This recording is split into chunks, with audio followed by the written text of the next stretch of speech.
नमस्कार सभी दोस्तों का स्वागत। आज हम इस हथेली का विश्लेषण करेंगे। Part first. आज लेंगे केवल उंगलियां। तो करते हैं शुरू। वास्तव में ये एक महिला का हाथ है। उम्र 25 साल। तो शुरुआत करते हैं बिल्कुल शुरुआत से ही। हथेली का भारीपन।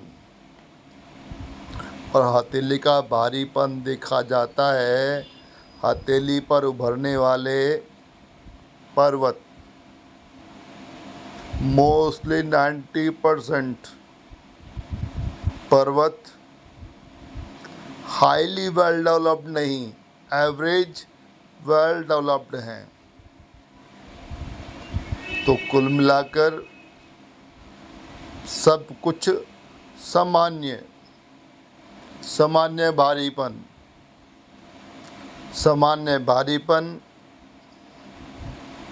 तो प्रॉस्पेरिटी भी सामान्य, ग्रहों की अनुकूलता भी सामान्य। आगे देखिए, हथेली की शेप। हथेली की शेप देखने के लिए हथेली की लंबाई और चौड़ाई। तो ये हो गई लंबाई, ये हो गई चौड़ाई। तो हथेली की लंबाई ज़्यादा, चौड़ाई कम। तो हथेली हुई आयताकार, मीन्स ऑब्लॉन्ग। जिनकी हथेली ऑब्लॉन्ग होती है वे शारीरिक रूप से बहुत मेहनती नहीं होते। हाँ, मेंटली काम करने में बड़े अच्छे होते हैं, क्योंकि वो बैठे बैठे बोलते हुए काम करवाने में माहिर होते हैं। दूसरे बोलकर दूसरों को समझाना, इस कला में माहिर होते हैं। तो सेल्स और मार्केटिंग में अच्छी सफलता मिलती है। तथ्यों के साथ अपनी बात को दूसरों को समझाने में सफल हो जाते हैं। ये ऑब्लॉन्ग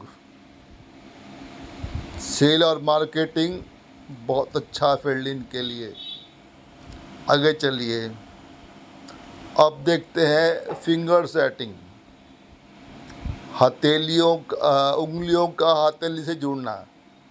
उससे पहले हथेली के मुकाबले उंगलियों की लंबाई, इसे जांचने के लिए पहले देखिए हथेली की लंबाई कलाई से लेकर और इस मध्यमा उंगली के बेस तक। ये हथेली की लंबाई। ऐसे में इसी मध्यमा रेखा से हथेली की लंबाई आधार से टिप तक। अगर हथेली 10 सेंटीमीटर लंबी है और हमारी मध्यमा 8 सेंटीमीटर लंबी है, मतलब 80%, तो इसको सामान्य बोला जाता है। अगर 8 सेंटीमीटर से छोटी उंगली है तो छोटी मानी जाएगी। 8 सेंटीमीटर की सामान्य, 8 सेंटीमीटर से बड़ी तो अब उंगलियां लंबी हो गई। लेकिन पाम के मुकाबले उंगलियां एवरेज 8 सेंटीमीटर तो होंगी ही। सामान्य लंबाई की, सामान्य छोटी नहीं, सामान्य लंबाई की। तो ऐसे जातक बहुत विश्लेषण करते हैं सोचने में, मतलब सोच विचार करने के बाद ही कोई निर्णय लेते हैं। अब आइए फिंगर सेटिंग के ऊपर। फिंगर सेटिंग मतलब कि उंगलियां हथेली से किस रूप से जुड़ी हुई हैं। तो देखिए, ये आपकी लिटिल फिंगर लो ड्रॉप्ड, ये आपकी जुपिटर, ये भी लो ड्रॉप्ड, और जो बीच की दोनों उंगलियां हैं ना, सैटर्न और अपोलो, ये दोनों थोड़ी हाई सेट हैं। मतलब अब बन गई टेंट शेप्ड फिंगर सेटिंग। जब टेंट शेप्ड फिंगर सेटिंग होती है तो ऐसा जातक समय पर निर्णय नहीं ले पाता। बहुत बड़ी कमी। वो सोचने विचारने में ही सारा समय खराब कर देता है, क्योंकि सफलता और टाइमिंग का बहुत गहरा संबंध। अगर डिसीजन लेने में बहुत सारा समय निकल गया तो फिर वो जो आइडिया है ऑब्सलीट हो सकता है। ऐसे में उसको अपेक्षित सफलता नहीं मिलती। ये टेंट शेप्ड फिंगर सेटिंग का कमाल कि जातक समय पर निर्णय ना ले पाना, जातक का समय पर निर्णय ना ले पाना। इसके बाद देखिए हम लोग यहाँ पर ना, जो आपकी जुपिटर है ये लो ड्रॉप्ड है, तो शिक्षा में बार बार बाधाएं आएंगी। ऐसे ही लिटिल फिंगर भी लो ड्रॉप्ड है। ये दिखाती है जातक का संघर्ष, जातक की मेहनत। जब लिटिल फिंगर लो ड्रॉप्ड होती है तो जातक ने जीवन में बड़े अप डाउन देखे होते हैं। जिंदगी ऐसे लोगों को बड़े कठोर अनुभवों से जिंदगी का पाठ पढ़ाती है। और कई बार ऐसे लोगों को लगता होगा पास्ट में कि ज़िंदगी बड़ी अच्छी चल रही है, अचानक ये अपने आप को बहुत बड़े क्रिटिकल स्टेज पर खड़ा पाएंगे। इन्हें लगेगा सब कुछ खात्मा, बर्बाद, कुछ नहीं बचा, अब ज़िंदगी शुरू से ही आरंभ करनी पड़ेगी। इतना संघर्ष ये लोग देखते हैं ज़िंदगी में। लो ड्रॉप लिटिल फिंगर का कमाल। अब देखिए निकी पहले इंडेक्स फिंगर, ये इस अपोलो से थोड़ी लंबी है। जब ये लंबी होती है अपोलो से तो जातक को ईगो प्रॉब्लम देती है। ईगो प्रॉब्लम घमंड वाली प्रॉब्लम नहीं, ईगो प्रॉब्लम कि किसी दूसरे की बहुत छोटी बात भी जातक को हर्ट कर सकती है, चुभ सकती है। ऐसे में जातक अंदर अंदर घुलता रहता है और अपना ही नुकसान करता है अपनी ईगो से। जिसने उसको हर्ट किया है उसे कोई दिक्कत नहीं, लेकिन जो हर्ट हुआ आपको बहुत ज़्यादा दिक्कत। कोई रेमेडी नहीं, साइकिक प्रॉब्लम, साइकिक इलाज। किसी जो लोग आपको हर्ट करें उनकी हर्ट करने वाली बातों को इग्नोर ही करें। एक यही रास्ता। आगे चलिए। जो ये लिटिल फिंगर है ना, ये थोड़ी सी झुक रही है इस शनि उंगली की तरफ। जब ये झुकती है जातक को धार्मिक तो बनाती है, लेकिन साथ में सेल्फ सेंटर्ड भी बनाती है, आत्म केंद्रित। जब जातक सेल्फ सेंटर्ड होता है तो अपना इंट्रोस्पेक्शन शुरू करता है। जब अपना विश्लेषण शुरू करेगा, इंट्रोस्पेक्शन शुरू करेगा कि क्या पाया, क्या उपलब्धि पाई अब तक, ऐसे में जातक बहुत लो महसूस करता है। हीन भावना, उसकी सारी डिग्निटी, स्वाभिमान, उसका सारा कॉन्फिडेंस गायब हो जाता है। जातक अपने आप को बहुत निराश, हताश, दुखी और नितांत अकेला पाता है। मतलब जब भी उंगली मुड़े इंडेक्स सैटर्न की तरफ, तो पक्का मान लीजिए ऐसे जातक को लगातार मोटिवेशन की ज़रूरत पड़ती है। और ये मोटिवेशन किया जाना चाहिए परिवार के द्वारा या किसी घनिष्ठ मित्र के द्वारा। यदि वो सफल हो जाते हैं, जातक को उसकी योग्यताओं की याद दिलाने में, तो जातक चमत्कार कर सकता है। नहीं तो जातक को ये इस तरह की हीन भावना बार बार तंग कर सकती है। Inferiority complex. यहाँ देखिए, ये इस उंगली का बेस फलेंज अच्छा है, सबसे लंबा है।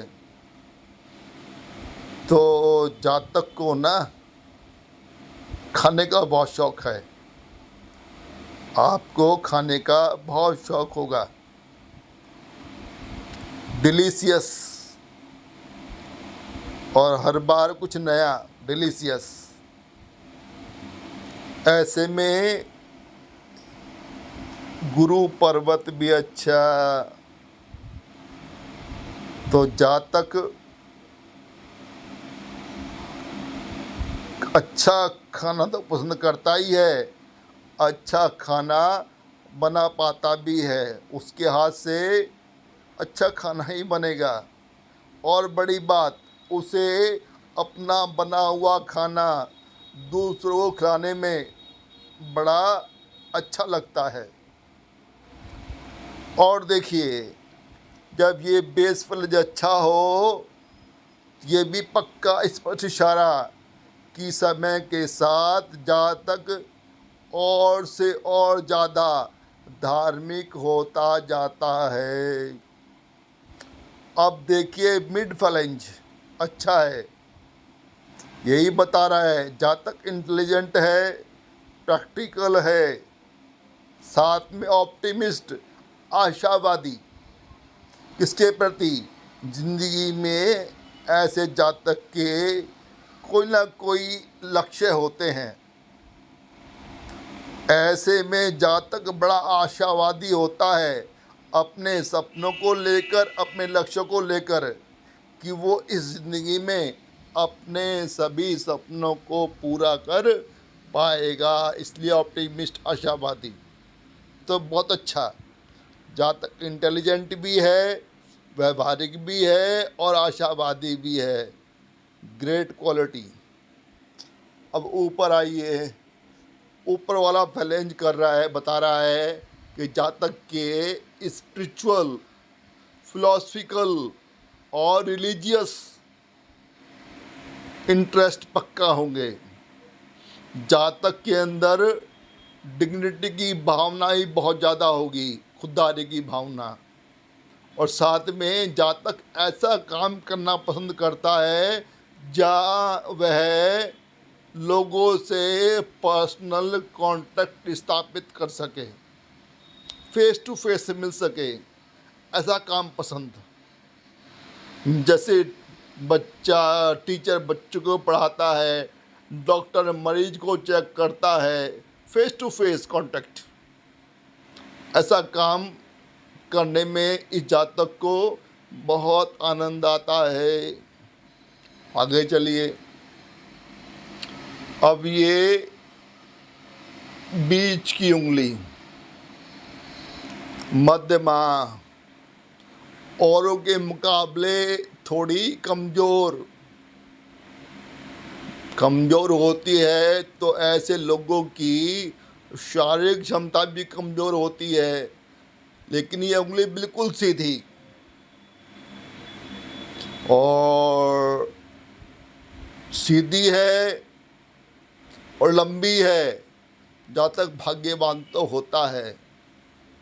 धन के मामले भी अच्छा होता है, लेकिन कई बार ना जी करता है, घुटन होती है कि सब कुछ तोड़ फोड़ कर दे, हिंसक सा आक्रामक सा हो जाए, जब चीज़ें अपने अकॉर्डिंग नहीं चलती।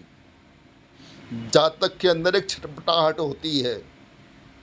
छोड़िए, टॉप फ्लैंज बता रहा है, नहीं सॉरी, शनि की उंगली सबसे लंबी ये बता रही है कि जातक ना बहुत समझदार, बहुत सज्जन और बड़ा स्टेबल है। स्टेबल मतलब विचार जल्दी से बदलते नहीं हैं। जो किसी के बारे में कोई धारणा बना ली वो बनी ही रहती है। सज्जन होता है। टॉप फ्लैंज भी अच्छा है, जो बता रहा है कि जातक को ना फिलॉसफिकल और स्पिरिचुअल इंटरेस्ट पक्का होंगे। इन चीज़ों की नॉलेज उसको होगी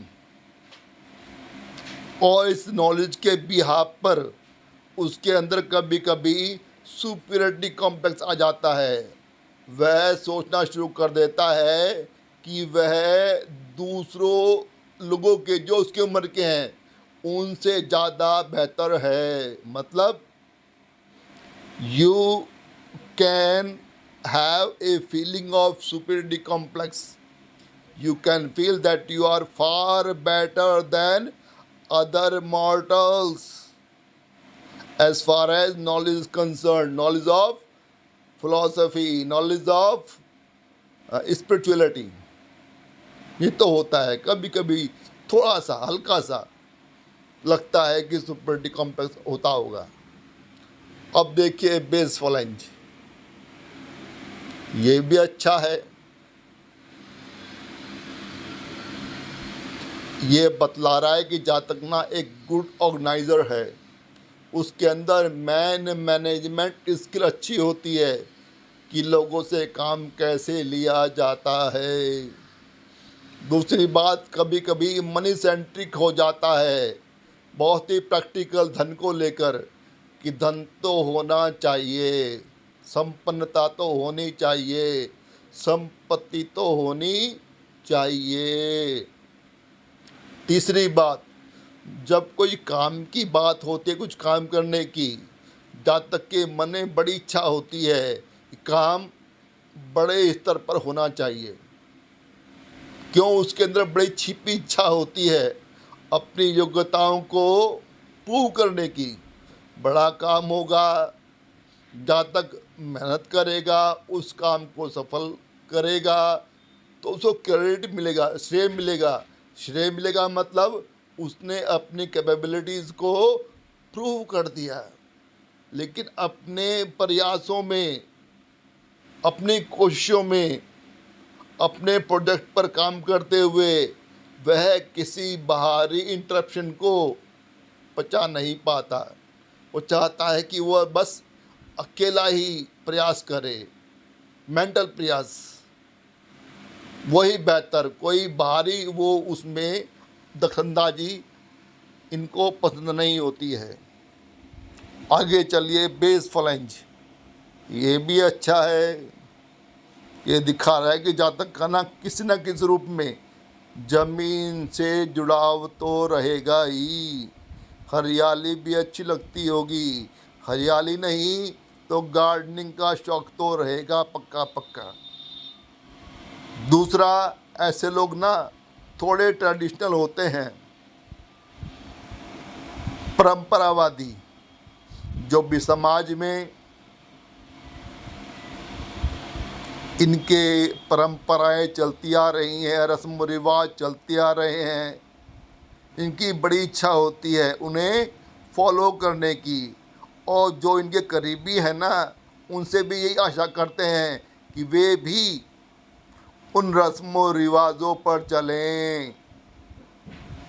तीसरी बात, सांसारिक रूप से इनकी डिक्शनरी में इम्पॉसिबल वर्ड होता ही नहीं। यहाँ बात हो रही है वर्ल्डली थिंग्स के बारे में, सांसारिक चीज़ों के बारे में, सांसारिक उपलब्धि के बारे में।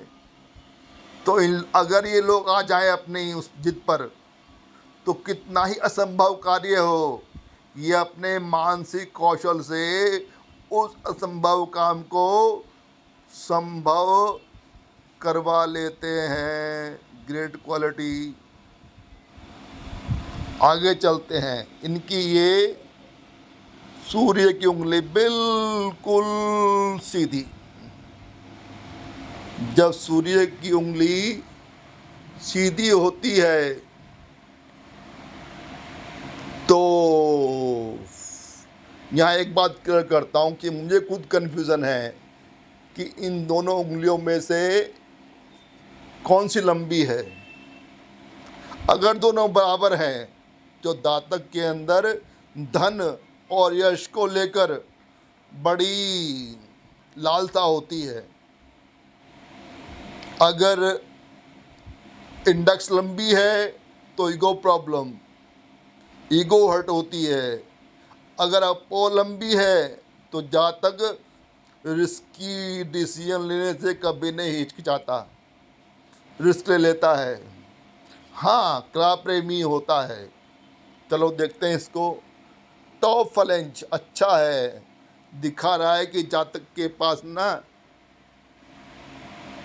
उच्च आदर्श होंगे,